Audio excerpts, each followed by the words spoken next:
2017 में सोमनाथ मंदिर के नीचे कुछ ऐसा होने की बात पता चली जो अविश्वसनीय थी।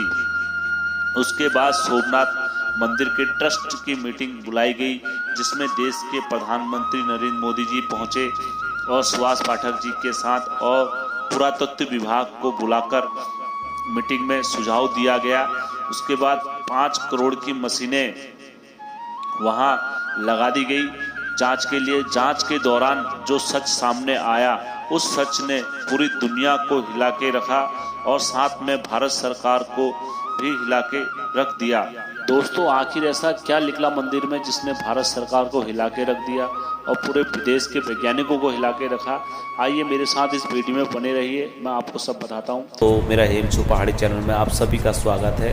दोस्तों, आज का जो मेरा वीडियो है थोड़ा उत्तराखंड से अलग हटकर है, क्योंकि दोस्तों मैं दरअसल अपनी फैमिली के साथ सोमनाथ मंदिर गया हुआ था, तो मैंने सोचा क्यों ना सोमनाथ मंदिर के बारे में बताया जाए। और मैं चाहता हूं कि मेरे उत्तराखंड से भी जो लोग हैं वो आए घूमने, क्योंकि अधिकतर लोग जो आते हैं हमारे उत्तराखंड ही आते हैं घूमने के लिए, क्योंकि देवताओं का द्वार, सबका द्वार यही बोला जाता है, उत्तराखंड में है। और दोस्तों, सोमनाथ जैसे मंदिर आप आना चाहो तो बड़ा आसान है। जैसे आप रामनगर से ट्रेन पकड़ सकते हैं, हल्द्वानी से ट्रेन पकड़ सकते हैं दिल्ली की, और दिल्ली से महसाना की ट्रेन, आप रुद्रपुर गुजरात पहुंच जाओगे।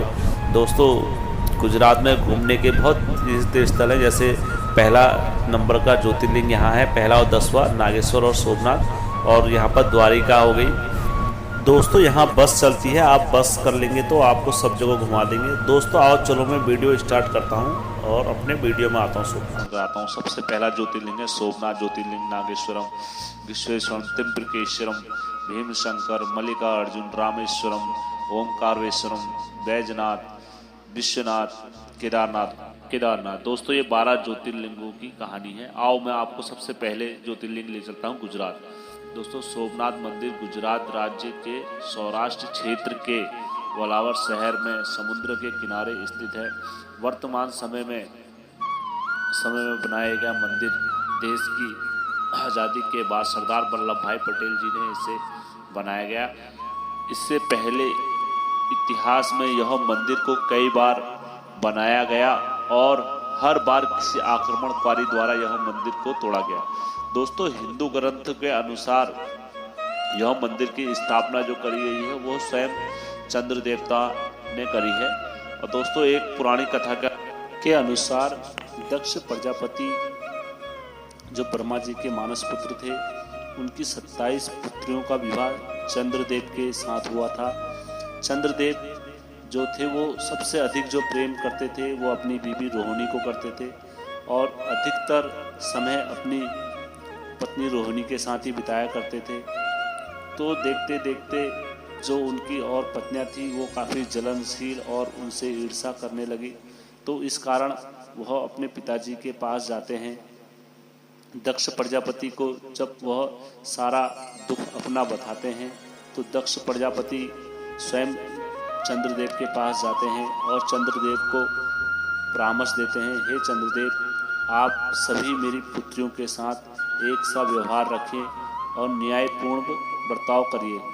तो उसके बाद दक्ष प्रजापति समझा के वहाँ से चले जाते हैं।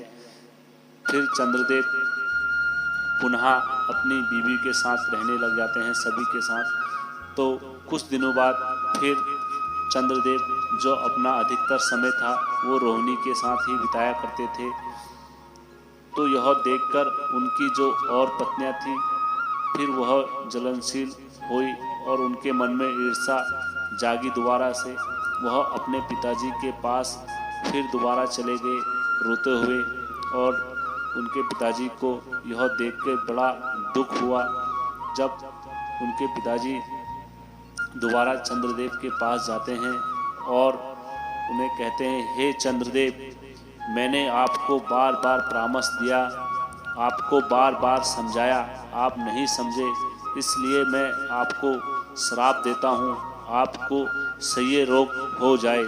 जिस कारण चंद्रमा पूरे काले पड़ गए और पूरी धरती में हाहाकार मच गया। सभी मुनि लोग परेशान हो गए। तब वह सब ब्रह्मा जी के पास जाते हैं। ब्रह्मा जी उन सभी को परामर्श देते हैं कि आप समुद्र तट पर जाकर भगवान शंकर की आराधना करिए। फिर उसके पश्चात चंद्रदेव समुद्र तट पर जाते हैं और वहाँ पर महामृत्युंजय मंत्र का जाप कुछ इस प्रकार करते हैं। ओम त्र्यंबकम यजामहे सुगंधिं पुष्टिवर्धनम् उर्वारुकमेव वन्दनाय मृत्यो मोक्षे यमामृताय। फिर उनकी तपस्या से भोले शंकर प्रसन्न हो जाते हैं। प्रसन्न होकर भगवान शंकर जी जब आते हैं तो वह उन्हें वरदान देते हैं, हे चंद्रदेव, आज के बाद तुम्हारा हर महीने तेज कम होगा और एक समय बाद फिर आपका तेज बढ़ता हुआ फिर अपने यथा स्थिति पर आ जाएगा। तब भगवान चंद्रदेव भोलेनाथ को प्रणाम करते हैं और उनसे कहते हैं, हे महादेव, जिस प्रकार आपने मेरा कष्ट दूर करा है, आज के बाद आप यहाँ पर ही विराजमान हुए और पूरी दुनिया के संकटों को काटना। तब भोले शंकर जी कहते हैं, आपकी इच्छा मैं सदैव पूर्ण करूँगा। फिर दोस्तों यहाँ भोले शंकर जी विराजमान हो जाते हैं और जब से इस स्थान का नाम फिर सोमनाथ पड़ता है। दोस्तों आओ मैं आप लोगों को कुछ इसकी बातें और बताता हूँ कि कितने बार ये ध्वस्त हुआ, कितने बार बना, तो मैं इस कहानी में सब बताता हूँ। दोस्तों सबसे पहले जो यह मंदिर बनाया वो सैमदेव ने बनाया था और वह पूरा मंदिर सोने का बनाया था। बोला जाता है द्वापर युग में श्री कृष्ण भगवान सोमनाथ पहुँचे और उन्होंने लकड़ी से इस मंदिर का निर्माण करा और पूजा आराधना स्टार्ट करी। सोमनाथ मंदिर का जो इतिहास है पुराना, वह बहुत पुराना है। बोला जाता है कि सोमनाथ मंदिर पर 17 बार आक्रमणकारियों ने आक्रमण करा और इसे कई बार बना। इतिहास में इसका उल्लेख और प्रमाण कई जगह मिलता है। 649 ईसा पूर्वी में मैथिलिक के राजा मैथिलिक द्वारा यह मंदिर का पुनः निर्माण किया गया। 725 ईसा पूर्वी में सिंध के मुस्लिम राजा सूबेदार अलाउद्दीन जुनैद ने यह मंदिर को दोबारा तुड़वाया। 1815 ईस्वी में प्रति राजा नागभट्ट द्वारा यह मंदिर का दोबारा से निर्माण किया गया। इस मंदिर की प्रतिष्ठा और स्वाभिमान दूर दूर तक फैला हुआ था। 1024 ईसा पूर्वी में मोहम्मद गजनवी ने भारत पर आक्रमण करा और गुजरात में सोमनाथ मंदिर में 5000 सैनिक के साथ सोमनाथ मंदिर पर आक्रमण करा। उस वक्त सोमनाथ मंदिर में 25,000 लोग पूजा कर रहे थे, जिनका वहां कत्ल किया और सोमनाथ मंदिर को पूरी तरह लूटकर हीरे जवाहरात ले गया और पवित्र ज्योतिर्लिंग को खंडित करने की कोशिश की गई, पर वह खंडित नहीं हुआ। फिर उसके बाहर उन्होंने आग लगा दी और 56 खंबे हीरे ज्योतिर्मणि से लदे हुए थे और उनको सबको लूटकर ले गए। सन 1297 में जब दिल्ली का सुल्तान अलाउद्दीन खिलजी ने अपने सेनापति नसरुद्दीन के साथ गुजरात पर आक्रमण करा, उस वक्त सोमनाथ मंदिर को फिर एक बार नष्ट करा गया और लूटकर ले गए।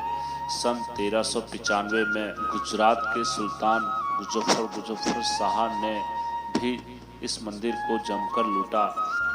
1413 ईसा पूर्वी में उनके पुत्र अहमद शाह ने भी यही काम किया। इस मंदिर को दोबारा से मुसलमानों के महान बादशाह औरंगजेब के काल में भी यही परंपरा चलती रही। सोमनाथ मंदिर को 2 बार उनके काल में लूटा गया, सन 1665 में और दूसरी बार 1706 ईसा पूर्वी में। बाद में भारत का एक बड़ा हिस्सा मराठों का अधीन आ गया था। सन 1783 में इंदौर की रानी अहिल्याबाई, जो मराठों की रानी थी, अहिल्याबाई ने मूल मंदिर से थोड़ी दूरी पर एक मंदिर का निर्माण करा, तो फिर पूजा आराधना लोगों ने वहीं करना स्टार्ट कर दिया। आज़ादी के बाद जूनागढ़ राज्य के महाराजा थे मुस्लिम शासक, तो उन्होंने तय किया कि वह हिस्सा जूनागढ़ का पाकिस्तान में मिल जाएगा, लेकिन भारत सरकार ने वह फैसले को नकार दिया। भारत के तत्काल उपराष्ट्रपति सरदार वल्लभ भाई पटेल वहां 12 नवंबर 1947 को पहुंचे। उन्होंने सोमनाथ मंदिर का पूरा दौरा और मंदिर के अगल बगल के हिस्सों का जायजा लिया। फिर सोमनाथ मंदिर में समुद्र के किनारे पहुंचकर उन्होंने अपने हाथ में समुद्र का जल लिया और वहां पर एक संकल्प लिया कि सोमनाथ मंदिर का निर्माण दोबारा से किया जाएगा और भारत सरकार से मैं विनती करूंगा। उसके बाद काफ़ी लोगों ने चंदा और दिया। वहाँ पर सन 1950 में मंदिर का निर्माण हुआ। 11 मई 1991 को भारत के पहले उपराष्ट्रपति डॉक्टर राजेंद्र प्रसाद जी ने ज्योतिर्लिंग की स्थापना करी।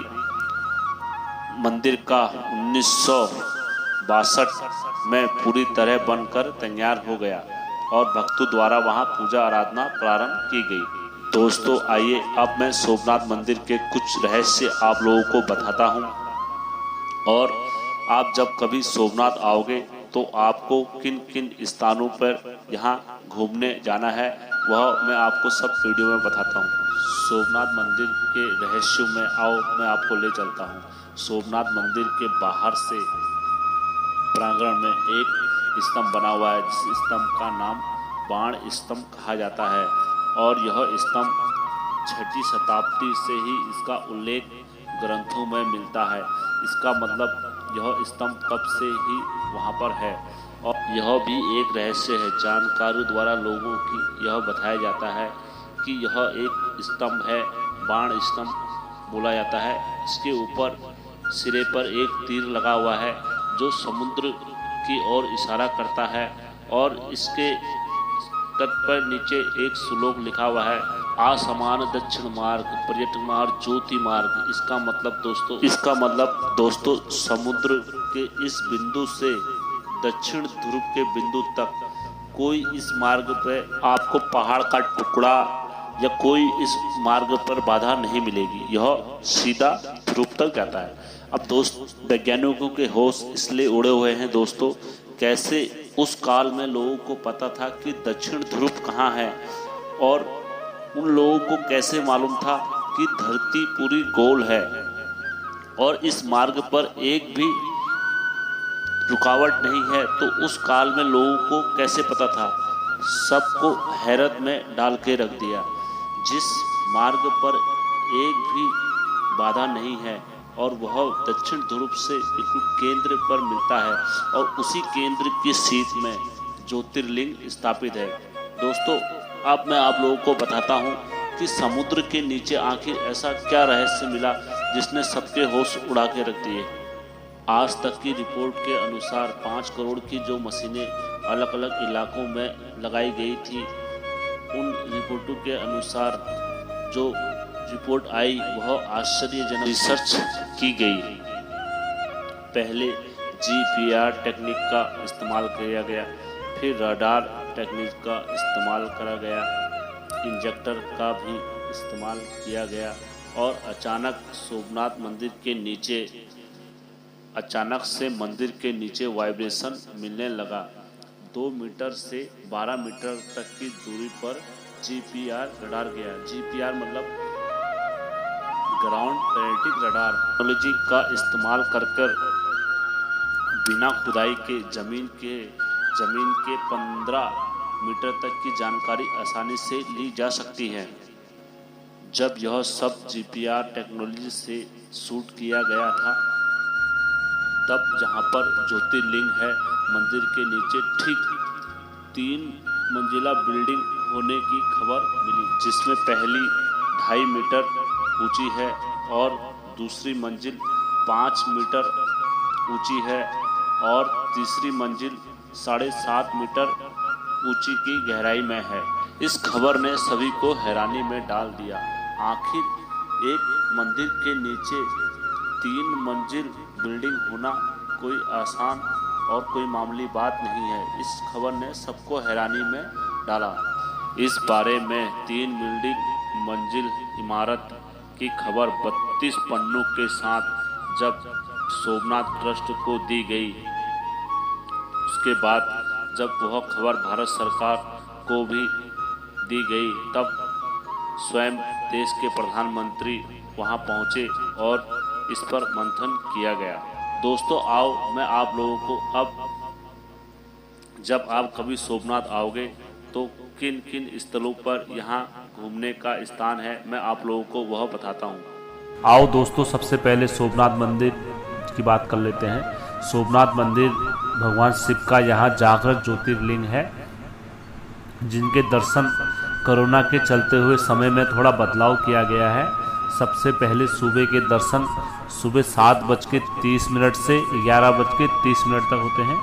दोपहर में दर्शन 12:30 से शाम के 6:30 तक होते हैं। संध्याकालीन दर्शन 7:30 बजे से रात्रि के 10 बजे तक होते हैं। दोस्तों, जब मैं यहाँ गया था तो हमने पूरे परिवार के साथ तीनों टाइम के दर्शन करे। हम लगातार जाते रहे, दोपहर शाम दोपहर तीनों टाइम हमने भगवान शिव के और ज्योतिर्लिंग के दर्शन करे यहाँ पर अपनी फैमिली के साथ। तो दोस्तों, जो रात्रि में यहाँ पर दर्शन होते हैं आरती के, वह बड़े शानदार और ज़बरदस्त होते हैं, क्योंकि इतनी लाइटिंग शो रहती है। और आरती के अगर दर्शन करने बाहरी व्यक्ति का जाना तो अभी मना है कोरोना की वजह से, लेकिन फिर भी अगर कोई जाता है तो 25 रुपये टिकट लगता है और रात में काफ़ी शानदार दृश्य होता है। दोस्तों, अगला दर्शनीय स्थल जो यहाँ पर है गुजरात में, मैं आपको सोमनाथ मंदिर से मात्र 350 मीटर की दूरी पर प्रभास पाठक म्यूजियम स्थित है। इसमें आपको 10वीं और 12वीं शताब्दी की शिल्प कलाएँ देखने को मिल जाएंगी। कहा जाता है जब खुदाई हुई यहाँ पर तो उसमें कई ऐसे ऐतिहासिक मूर्ति वगैरह निकली। यदि आप यहाँ पर भी जाओगे आपको काफ़ी अच्छा लगेगा। यदि आप फोटो के शौकीन हो तो यहाँ पर आपको भरपूर मज़ा आने वाला है। दोस्तों, अगला जो मंदिर है यहाँ पर से थोड़ी दूरी पर है लक्ष्मी नारायण मंदिर। तो यहाँ पर आपको काफ़ी सुंदर और दृश्य लगेगा देखने के लिए। यदि आप यहाँ पर जाते हो, जैसे बाहर से श्री कृष्ण की मूर्ति लगी हुई है और उससे अंदर जाते हो तो आपको राम जी की मूर्ति, लक्ष्मण की मूर्ति, सीता माता की मूर्ति आपको यहाँ मिलेगी। और दोस्तों, जो दृश्य है पीछे देखने का लगेगा। यहाँ से अगर आप देखते हो तो मंदिर से पूरा समुद्र दिखता है। ऐसा लगता है कि जैसे कि आपकी आंखें खड़ी की खड़ी रहेंगी। दोस्तों, इतना सुंदर दृश्य है, यहाँ पर से देखने लायक ही है। तो दोस्तों, यदि आप फोटो के शौकीन हो यहाँ पर तो ज़बरदस्त फोटो आती है समुद्र की लहरों की। तो दोस्तों, अगला स्थल है, दोस्तों अगला दर्शनीय स्थल है सोमनाथ ब्रिज। सोमनाथ ब्रिज की खासियत यह है दोस्तों, ये सोमनाथ के मंदिर से बगल पर चिपका हुआ है। यहाँ पर काफ़ी आपको ठंडी शीतलहरों के हवाओं का झोंका मिलेगा। और दूसरी बात दोस्तों, यहाँ पर इतना आनंद आता है कि आपको यहाँ से जाने का मन नहीं करेगा। हमने भी बहुत एंजॉय करा यहाँ पर और यहाँ से जाने को मन नहीं करा। हम तो काफ़ी नहाए धोए यहाँ पर। और दोस्तों, अगला दर्शनीय स्थल बताता हूँ। दोस्तों, यहाँ से थोड़ी सी दूरी 1 किलोमीटर की दूरी पर आपको सूर्य मंदिर मिलेगा, जो सूर्यदेव और उनकी पत्नी छाया देवी को स्थित है। दोस्तों, कहा जाता है यह मंदिर पुरानी काल से ही है और यहाँ पर दीवारों पर आपको भगवान विष्णु की और नारायण की, विष्णु वर्मा जी की, लक्ष्मी जी की, सभी की मूर्तियाँ आपको दीवार पर मिलेगी। और उनके वाहनों की मूर्ति भी मिलेगी, जैसे शेर हो गया, गरुड़ हो गया, सांप हो गया। तो और नीचे एक कुंड टाइप का है, वह कुंड में से जल निकलता है, बोला जाता है वो जल भी बड़ा पवित्र माना जाता है। दोस्तों, आओ अगला दर्शनीय स्थल पर ले चलता हूँ आपको। दोस्तों, सूर्य मंदिर से 600 मीटर की दूरी पर है त्रिवेणी संगम। त्रिवेणी संगम में 3 नदियों का संगम होता है, हिरन हो गई, सरस्वती हो गई और कपिला नदी हो गई। दोस्तों, यहाँ की प्राचीन बात है कि यहाँ पर लोग अपने पूर्वजों की और या श्राद्ध करने आते हैं या अस्थि विसर्जन करने आते हैं और स्नान भी कराया जाता है। यहाँ पर लोग अपने परिवारों के साथ बोलते हैं स्नान करते हैं और जो यहाँ पर स्नान करते हैं काफ़ी पुण्य मिलता है उनको, बोला जाता है। और दोस्तों, जो अगर आप पक्षी प्रेमी हैं तो यहाँ ज़रूर आइए, क्योंकि यहाँ पर आप कबूतरों को दाना खिलाइए और कबूतरों को कतई डर नहीं लगेगा, वह आपके इर्द गिर्द ही घूमेंगे। और अगर आप सेल्फी खींचोगे यहाँ पर कबूतर के साथ तो आपका बड़ा दृश्य होगा। दोस्तों हमने यहाँ पर नहाया और फोटो की खींची, बड़ा अच्छा लगा दोस्तों, आप भी ज़रूर आइए दोस्तों। यहाँ से थोड़ी सी दूरी पर 50 मीटर की दूरी पर 5 पांडव गुफा मंदिर है। यह मंदिर दोस्तों पांडवों को समर्पित है। कहा जाता है पांडवों ने यहाँ पर अज्ञातवास में अपना समय बिताया हुआ था। 1950 में यहाँ पर स्वामी दयानंद जी ने इसका निर्माण किया गया था। दोस्तों यहाँ पर आपको गुफा के अंदर राम, लक्ष्मण और सीता माता, हनुमान जी की मूर्ति मिलेगी। और यहाँ से आगे थोड़ी सी वेद व्यास जी की गुफा भी है। 5 पांडवों के मंदिर से थोड़ी सी दूरी पर है हिंगराज माता की गुफा। दोस्तों यह पांडवों की कुल देवी कहा जाता था और इनकी जो गुफा है वो जमीन के अंदर है, 10 फुट गहरी है। दोस्तों मैं भी जब जा रहा था तो बड़ा अजीब सा डर लग रहा था, फिर भी हमारी पूरी फैमिली गई थी, 3 लोग, और एक समय पे एक ही बंदा जा सकता है गुफा के अंदर। आप अगर जा सकते हो तो जाइए और काफ़ी अच्छा लगेगा आपको दर्शन करके। बड़ी घाट के पास परशुराम जी का भी मंदिर है। कहा जाता है क्षत्रियों को मारने के बाद परशुराम जी पाप मुक्त होने के लिए यहीं पर आए थे और उनने यहाँ पर भगवान शिव की तपस्या करी थी, तो यहाँ पर पाप मुक्त हुए थे। उसके बाद यहाँ पर बोला जाता है परशुराम जी की मूर्ति है गर्भगृह में, और कालके और कामके की मूर्ति भी उनके साथ में है। दोस्तों यहाँ पर भी काफ़ी पूजा विधि विधान वगैरह लोग करने आते हैं अपने। दोस्तों अगर आप यहाँ पर आओगे तो आपको मन को शांति मिलेगी। दोस्तों आओ अगले और चलते हैं दोस्तों, अगला दर्शनीय स्थल। दोस्तों यदि हम सोमनाथ के आसपास के दर्शनीय क्षेत्रों की बात करें तो यहाँ से लगभग पर है प्राची तीर्थ। दोस्तों यह भारत के प्रमुख तीर्थों में से एक माना जाता है। काशी से भी ज़्यादा महत्व प्राची का माना जाता है। कहा जाता है कि श्री कृष्ण भगवान यदुवंशी थे, उनने अपने सभी पूर्वजों को अंतिम संस्कार यही किया था। कहा जाता है कि श्री कृष्ण भगवान ने उद्धव को भी गीता का ज्ञान यही दिया हुआ था। दोस्तों यहाँ पर जब कभी आप आओगे तो आपका मन भावुक और रोने को हो जाएगा, क्योंकि यहाँ पर श्री कृष्ण भगवान जिनने पूरी दुनिया को गीता का ज्ञान दिया, वह अपने अंतिम क्षणों पर यही थे। कहा जाता है कथा के अनुसार कि प्राचीन 100 बार काशी 1 बार प्राची, मतलब आप 100 बार काशी जाओगे और 1 बार प्राची आ जाओगे तो आपको उसके बराबर ही पुण्य मिलेगा। ने अपने शरीर को यहीं पर अलविदा कहा और पंच तत्वों में विलीन हो गए। दोस्तों जब कभी भी आप यहाँ पर आओगे तो श्री कृष्ण भगवान यहीं पर उनके पाँव के चिन्ह भी हैं और बलराम जी के पाँव के चिन्ह भी नीचे हैं यहाँ पर। दोस्तों शेषनाग बना हुआ है। दोस्तों सोमनाथ से 4 किलोमीटर की दूरी पर है भालू का तीर्थ स्थल। कहा जाता है कि श्री कृष्ण भगवान ने यहीं पर अपना अंतिम सांस लिया था, जिनने दुनिया को सत्य का ज्ञान दिया, गीता जैसे ग्रंथों का ज्ञान दिया। उनने अपने शरीर को यहीं पर पंच तत्व में विलीन किया। दोस्तों एक पौराणिक कथा के अनुसार कहा जाता है कि श्री कृष्ण भगवान जब अपने अंतिम क्षणों में यहाँ पर विश्राम कर रहे थे, उस टाइम पर एक जरा नाम के शिकारी ने श्री कृष्ण भगवान की आँख पाँव के हथेली पर एक आँख का चिन्ह जैसा बना देखा। तब उनने वहाँ से बाण मार दिया।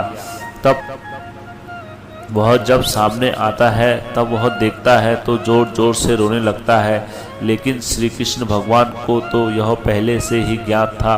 श्री कृष्ण भगवान उन्हें समझाते हैं और कहते हैं कि यह तो होना ही था। दोस्तों जिस पेड़ के नीचे श्री कृष्ण भगवान लेटे हुए थे वह पीपल का पेड़ आज भी 5000 वर्षों से वहीं खड़ा हुआ है। दोस्तों, श्री कृष्ण भगवान ने अपने शरीर को यहीं पर अलविदा कहा और पंच तत्वों में विलीन हो गए। दोस्तों, जब कभी भी आप यहाँ पर आओगे तो यदि आपको मेरी यह जानकारी से संतुष्ट हो तो मेरे चैनल को लाइक और सब्सक्राइब करना। और जब कभी आप सोमनाथ आओगे तो दिन में यहाँ बस चलती है, तो आप बस से घूम सकते हैं। दोस्तों, मैं अपनी कहानी को इसी के साथ विराम देता हूँ। यदि आपको मेरी कहानी अच्छी लगी हो तो मेरे चैनल को लाइक और सब्सक्राइब ज़रूर करें। धन्यवाद दोस्तों।